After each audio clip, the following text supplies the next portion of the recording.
शेतकऱ्यांना कर्जमाफी, शेतकऱ्यांना कर्जमाफी.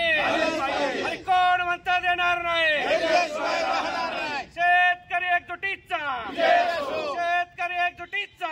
जय जवान जय किसान.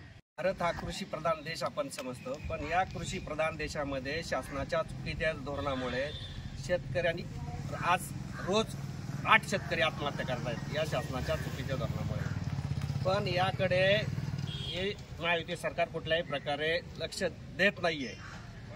आज आपण पाहतोय की शक्तीपीठ महामार्गासाठी 86,000 कोटी त्यांनी जाहीर केलेत आणि एका बाजूला हे सांगतात की शासनाच्या तिजोरीत पैसा नाहीये.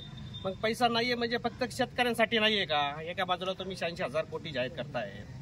तर या ठिकाणी आम्ही या सरकारचा निषेध करतोय की तुम्ही निवडणुकांच्या अगोदर जे शेतकऱ्यांना आश्वासन दिलं होतं की आम्हाला सत्ता द्या, सत्ता दिल्यानंतर आम्ही शेतकऱ्यांची सरसकट कर्जमाफी करू, पण आज 1 वर्ष उलटलेत, पण या महायुती सरकारने कुठल्याही प्रकारे शेतकऱ्यांना कर्जमाफी दिली नाही किंवा कर्जमाफी होईल असं कुठं दिसत नाही.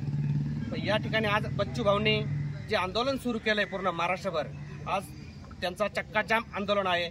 त्या आंदोलनामध्ये आम्ही पूर्ण पारनेर तालुक्यातील सर्व शेतकरी यामध्ये सहभागी आहोत आणि सरकारने तात्काळ याची लवकरात लवकर दखल घ्यावी आणि त्वरित शेतकऱ्यांना कर्जमाफी द्यावी. अन्यथा यापुढील काळामध्ये अतिशय तीव्र स्वरूपाचं आंदोलन हे शेतकरी या ठिकाणी करतील.